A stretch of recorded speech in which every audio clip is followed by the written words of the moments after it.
pushing the boundaries of expectations and rewriting the rules of adventure are the reasons we get up in the morning. This is a way of life, a huge and growing community of explorers and adventurers, leading the way, blazing new trails, and raising the bar. We share your hunger for a life without limits, and we know you'll stop at nothing to get there. Greetings and welcome back, KB Creatives. I'm Stephen Kenyon. So glad you could join us. It's time for another adventure of manifesting abundance. Email address is kineticbelief@stephenkenyon.com. stephenkenyon.com is the website. Have you ever known of anyone that seems to have it all together while everybody else just seems to be losing it? What is that? Is it just a good attitude? Well, I think you're going to be amazed today as together we take a journey into the presence of peace. Hello, Miss Maggie. Hello, Stephen. Speaking of the presence of peace, there you are. Hello. In all your glory. Oh, thank you. How are you? I'm jazzed. I'm amped. I'm energized. Yeah, supersized, energized. I'm not going to speak that I'm supersized. Energized. In your energy, right? In my energy, yes. Yeah. As a lady, I'm like, let's make that. let's be offended. Let's clarify. No. I'm like, let's clarify this. Physically, I'm not supersized. Just energetically. Quick question for you. Okay. What is your favorite movie of all time? Oh my goodness. One. Of You all only get genre? one. All genres. All of it combined. Oh, well, I always think, okay, what movie could I watch over and over and over again and not get tired of it? That's sort of how I categorize it. And that would be Pride and Prejudice with Keira Knightley. That version, yes. Yeah. I could watch that every day for the rest of my life. Why? What is it about Pride and Prejudice? There's something so comforting about it. I don't know. It just makes me feel cozy and happy, and there's just something wonderful. I like the dresses, the setting, the videography in that is beautiful. The music is beautiful. The acting is great. It's not a musical, is it? No, but the score, the movie score is. Actually, I know that it's not a musical. Now that I'm thinking about it, no, it's not a musical, Steve. That probably would be a good musical. But it does have great the score, score in it, doesn't it? Yeah, that soundtrack. One specifically, yeah, it really does. We saw it live in the theater. We did see the stage version in of it, Colorado, which was right? so good. Yes, it was awesome. Uniquely they did it in done. the round. Yeah. So the theater was in the round, and it was at the university there, but they did a fantastic job. And the props, they only used a few chairs, and they pulled the whole thing off. They took you imaginatively into that space. Yes, they really. And I like the dialogue from that time. I just think it's kind of sweet. Well, why don't we watch it tonight? Okay. Do you want to? Yes, I do. A little escapism, huh? Yeah, that sounds amazing. You mentioned watching The Sound of Music again soon. Well, it was the strangest thing. I realized I was laying in bed last night I just woke up at 2 a.m. thinking, I haven't watched The Sound of Music as an adult.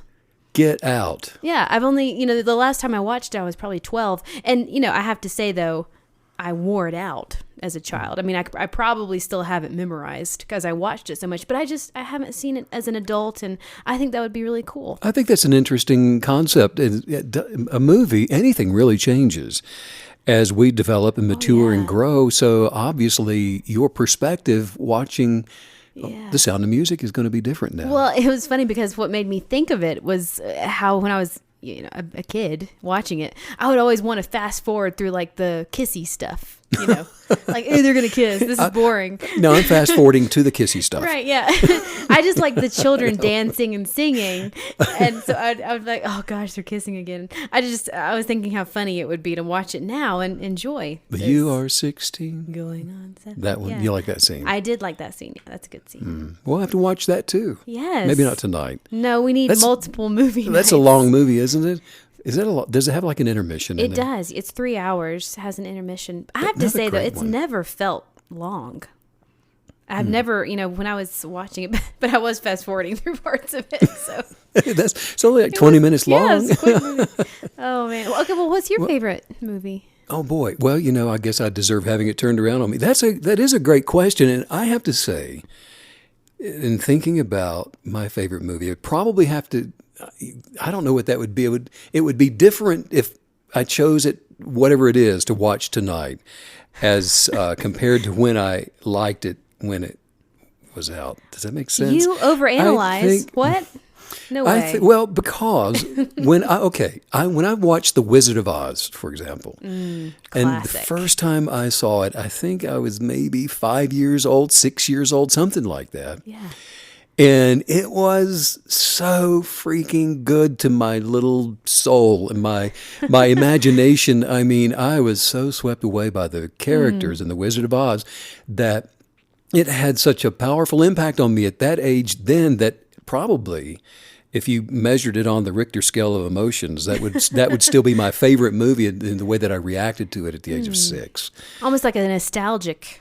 Probably, love but for it wouldn't be my first choice to watch tonight. But Well, in what's the tonight? span of I don't. I mean, not tonight, but now, Pride like- and Prejudice. How's that? Really? Why? Because it's yours, and I would enjoy it through you. That's what you do in a restaurant when we go out to eat, and I order, and you just every time you say, "Oh, I'll have the same thing." It makes it easy, doesn't it? Yes, all the pressure's And off. just an interesting question. I thought Yeah, I'd throw it out there. I love those Interesting. questions. Yeah. Well, today let's talk about the presence of peace. Okay. Powerful thing to discuss, and it's a yes. short phrase. Presence of peace. I mean, you can say it pretty quick, but the truth is as spiritual as that might even sound. It's not worth repeating if the presence of peace is not a reality in our lives. Right. If it's missing. The idea of peace, the promise of peace itself, it doesn't mean anything when our stomachs are in knots, does it? Over maybe unpaid bills, or when we're anxious about the election next week, or viruses, or whatever it might be. The idea of peace is just a cliche when our conscious thoughts are wrecked with, troubled imaginations, and our lives are just sort of spinning out of control as a result of that. In order for the reality of peace to have any kind of real meaning, somehow the substance of peace for the mind and body and soul has got to become real in our own lives. I mean, we have to be aware of its presence. You got to know that it's there. We have to have experiential knowledge regarding the overwhelming presence of perfect peace. In wow. other words. So how does that, what you're talking about, present peace happen? I know you're going to tell us, but I just love the idea that peace is actually something that can actually become real in our lives, that we can manifest. How does present peace actually happen to us? Great question. I mean, that's a good way to put it, too. I mean, do we just begin believing for peace and start being grateful for peace to show up in our lives? The gratitude Sounds good. attitude? Or do we start getting rid of anything and everything in our lives that doesn't represent peace to us? I mean, there are those who will believe that if they can just get rid of the dog, if they can just get rid of the house plants, if they can get rid of the kids, the husband, the wife, and the rest of the family, quit their job, disconnect all the utilities, and just go stand in a field somewhere, they'll finally have peace. Now, I'm just laughing, thinking, how do I throw myself out? no, just everything's gone. Well, as tempting as some of that may even sound, no, that is not the answer. None of those things, or the lack thereof of those things, defines real peace. The creative truth is the substance of peace already exists. Peace is actually tangible. I mean, it's not a state of attitude. It's a state of being within existence. When we align with the substance of what we call peace, the properties of the substance becomes us, transforming us into this place of existence. Peace was created in the exact same moment that all of us were, that everything in the universe was created. Peace is one of those elements. And it's an accessible space which may be attracted by an enlightened desire for peace. We each came into this world already established within the substance of peace. It's part of our nature. And when I say substance, I'm referring to the actual substance that is peace. Belief has substance. Thought has substance. There's a quantifiable quantum substance for all things, including that of peace or anxiety. these are not just ideas, even though that's how we conjure them up and we believe it is just some attitude of an idea without form. But no, each has a vibrational frequency which attracts substance to form. What we expect to experience is completely up to us. So what we actually experience has been approved of by our authority to attract what we actually believe into our lives. This can be really difficult though, right? I mean, so many people that we hear from even, they live under the negative influence of others. Maybe they're in a hard place. There doesn't seem to be any way out, so that what they end up expecting each day, it ends up having little to do with what they want and everything to do with what they're expecting from those difficult people around them. I hope that made sense. Yeah, it does. People forming lives, forming their ideas, their attitudes, their thoughts. Yeah. Well, it's so your loud, environment. right? I mean, sometimes that environment can be so loud and deafening almost. That's another way that the mother with 5 kids says, "I've lost my mind." Right. And they have it. they took it. They took it. I realize that those who are under the influence of, say, threats of loss, fear of violence, just the chaotic energetics of a household, or worry for loved ones, doubt of success ever showing up, they don't want to hear this. I mean, there was a time when I didn't either.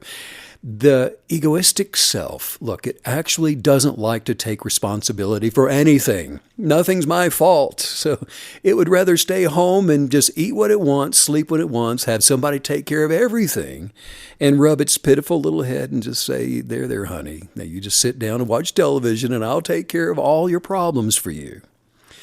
But it doesn't matter how long we cry and moan or how sad and desperate we act. The creative substance for advancing the mind, body, and soul is not going to do that for us. The energetics for joy and happiness, abundance, health, and peace is not attracted by circumstances. It's not attracted by need, actually. There is only one thing that the abundant life is attracted to become more. And that is the power of kinetic belief, which is faith. And when I say faith, I don't mean the religious kind of faith. I'm talking about an unwavering belief that is not double-minded, that has constructed its subjective beliefs while allowing for the objective world around them. Now, to do this, we have to accept that one, you see, is not the other, that there are two different things that are going on here. The universe already contains every possible outcome. It already exists. Every good thing that anyone could ever choose. Creation and all that it will ever become already is. And it's up to us to reach for the stars and to keep reaching and keep reaching and keep reaching while never stopping to reach, but continuing to reach for every possible imaginable star to become us. It's up to us to put the words of our beliefs into the conscious expectations of our souls. Look, it's up to us to believe it and to put action with our belief. Any action toward it so that the power of manifesting belief can work into our lives. But Steve, I just don't feel like doing it. I'm too busy figuring things out. I got too much to do because all my country friends are coming over tonight. Besides, after that, I know I'm going to be just too tired to even think about all this stuff. I'm just too overwhelmed with trying to have a good time. Then I'm telling you to get ready for an entire lifetime of defeat and of lack and of less rather than more, because there are very real negative energetics that are going to attract more of the same to come against you, that's going to then take from you while manifesting the substance of worry and doubt and fear. Expect it.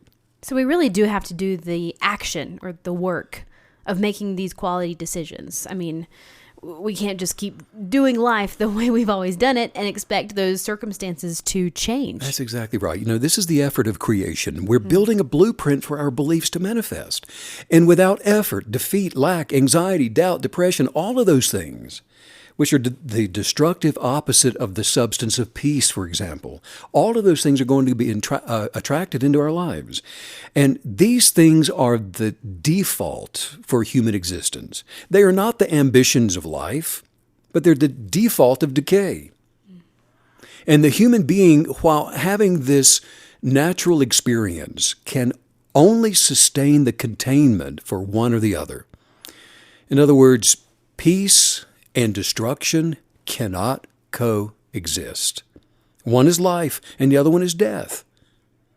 And within the creative realm, it's like oil and water. I mean, it simply is not possible for the frequency of those two energetics to coexist one with the other. Look, in the same way that a tree cannot both expand its life and die at the same time. I mean, it's either growing to advance and reflect more of its original genius of purpose, or it's diminishing under the abject persuasion of dispassionate decay. As a human creative, we choose life by resisting thoughts rooted in doubt, worry, and fear. There is a certain sense of madness that just comes from not knowing what to choose in life. I mean, twisted imaginations will lead you on this chase of all of these frivolous pursuits, and they are frivolous because the nature of twisted imaginations is to change. Yes, isn't that it? As soon as we think we've got something figured out, if we haven't constructed our pursuits from the original genius of purpose, we're just going to be prone to changing our minds again and again. We just go around in circles. Oh, yeah. You ever known anybody go around in circles? I would never. No. Well, have you ever seen a greyhound dog race? On television. Well, not in person. Well, they run around a racetrack by instinctively chasing after this mechanical lure that's suspended above the ground. And it's a rabbit, isn't it? Well, it looks just like a rabbit, yeah, and they're trained to chase that. Yeah. The instinctive imagination of the greyhound, I mean, it's chasing a rabbit, and the journey is then for the one rabbit. And they chase after the one rabbit. That's in their mind. And get the rabbit, get the rabbit, get the rabbit. And the adventure is for that one imagination. Well, how many rabbits do you have? Do you ever catch the rabbit? Or do you lose interest after the first turn and run after some beetle or a passing butterfly or a piece of paper, a napkin blowing across the road? Squirrel. Beware of the madness of double-mindedness. How do we do this? Wow. Well, first of all, pay attention. Pay attention to your chosen life path. The power of kinetic belief will empower you to live a fearless life of manifesting solutions to every obstacle that should ever show up in life. For the creative that is paying attention to their articles of belief, a life that is immersed in peace is not the exception, it's the rule. Now, it may be, if you're not new to the manifesting power of kinetic belief, that you already know what your purpose is. But it's not just enough to know it. Right. Look, we have to meditate on it and keep stirring it up and keep our attention trained on it, because there are so many life distractions. And we do this day after day and every morning and throughout the day and in the evening and right on to bed we go, stirring it up and training our attention on it until enlightenment arises into our consciousness.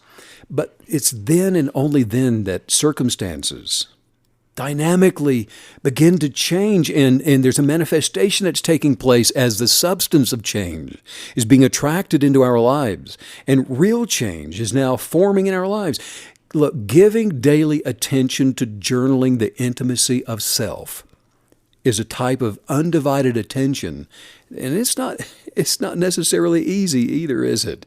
I mean, all of this takes a determined effort, and that's what we need to continually remind ourselves, that you can't do this just one time. It really does require effort. It requires us to watch diligently over our awareness, for example, and refuse to give our attention to any thought that is contrary to our affirmations. We choose to think only thoughts that agree with our unique identities, and that's it. That's our choice.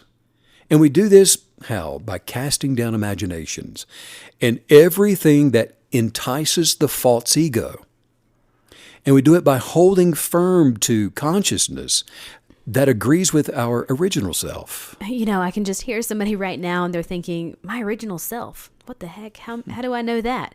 And I'm thinking, if you don't know your purpose, then you have to get the workbook off the website. I mean, it's just a 12-page or so journey that's going to help you to reveal, to uncover, unmask that original genius of purpose. The reason we're here on this planet, we have to know why we're here to know how to believe, right? Yeah, I mean, exactly. Here's the conundrum. We cannot pay attention to our original purpose if we're continually flooding our senses with things that just violate our sense of identity.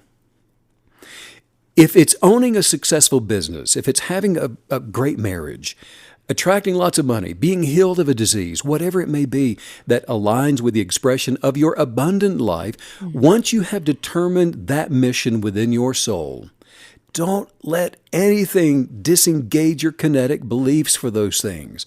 And I'll just tell you this, that we cannot bring every thought into the captivity of our chosen beliefs if we're continually feeding on hours and hours and hours of contradictory television or media of any kind. Now, you may say or think that you know the difference, but I'm telling you, your soul does not. And so this is where the discipline of decisions comes into play in our lives. We have got to make some quality decisions regarding what we choose to pay attention to. I mean, we've got to ask ourselves, for example, am I going to just do what comes easy, whatever is convenient or appears to be most expedient for me, or am I going to champion the things that advance me to attract my desires into my life? Because if you decide to champion those forward-thinking things, that's when you've got to turn off all of those negative, destructive things that you've been watching and talking about and meditating on, and start spending time with your meditative imaginations, those highest viewpoints for life, in order to attract the opportunity for those things to manifest, and they will come. The second thing that actually is so vital for enjoying this blast of abundance into this life is for us to be quiet in times of trouble. Oh my goodness. Because look, our words, they're quantitative, constructive, or to be destructive, and they have creative power. They are always creating, and they're either for us or against us. And most people don't realize this. So when most people hear some good news, for example, that they've received the promotion or the raise or just about any type of great news, what's one of the first things that they do? They ruin everything by talking about how they've been defeated in that area in the past and how, they never win anything. They never get anything. I mean, they begin reconstructing the good thing to become something bad. So here's some advice. Don't do that. Gee, thanks. Don't do it. No, even if those thoughts are flying through your mind, don't give voice to them. Like my mother used to say, don't say anything if you can't say something good. Right. I mean, just cast down those negative thoughts and don't speak until you can agree with the abundance that you're seeing beginning to manifest into your life. Just agree with it. I mean, this is the battle for every creative creator who's got authority and dominion. Because we are, after all, the final authority that's determining the experiences that we're going to have in this life. Rather than focus on the problems in life, we install into the conscious, subjective reality all the reasons why what we desire are going to fit perfectly into existence for us. The successful KB creative learns lessons from the truth of creative energetics rather than the destructive path of the experiential knowledge. And I've got to say, once you get this, it doesn't just leave you, does it? Like you always tell us, kinetic belief knowledge, it becomes you. It's revelation knowledge. It transforms us. We are changed. We're going through this metamorphosis, if you will, into this new creature. But it's the creative energetics that's actually changing our circumstances. Yeah, enlightenment is the greatest teacher. Yes. Well, yeah. Learn absolutely. lessons from the storyteller of wisdom. And because if we can't say something good, if we haven't grown strong enough in our chosen perspective for conscious reasonings to respond with words of belief, then we should not say anything at all. You ever regretted saying something? I mean, the bias of creation is eternally identified as the universal desire of love. Life is love.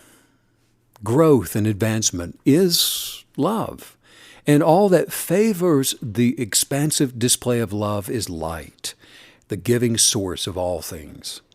Love's not going to force us to be quiet and to stop talking, to stop believing all of those contradictions to life. I mean, on the contrary, we've been created in the image of the desire for abundance, with the same abilities to dynamically choose life or destruction.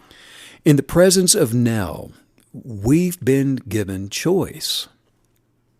We can choose what to believe or not.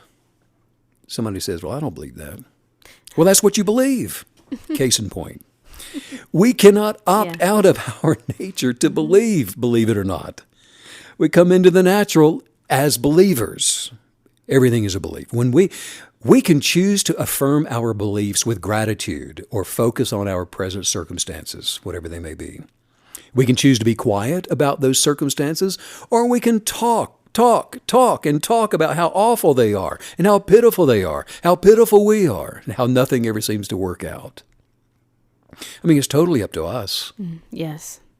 And if we'll make the right choices and choose peace on earth, it'll become more than just a pretty phrase on some kind of gift card, right? Yes. I mean, it'll become a powerful personal reality in every area of our lives.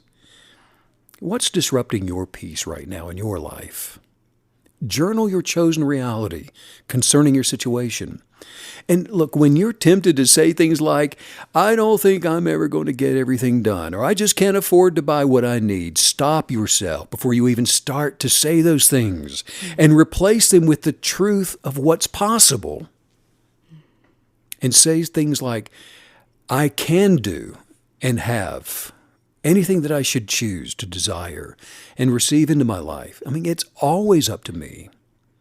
Then be quiet and refuse to ever again complain or say anything that contradicts your chosen articles of faith. Wow. You began the podcast by asking us if we've ever known someone that just always seems to have it all together. And I feel like when we implement these things you're teaching us today, we get to be that person. We can be that person that, I have it all together all the time because I'm a kinetic believer and I know how to, it's not knowing the straightest line from A to B. It's knowing how to navigate, how to navigate successfully that journey that we're all on. Surprise, surprise. You do know someone, and it is the most intimate relationship you Yes. could possibly have. Love it. Right. With knowledge comes peace.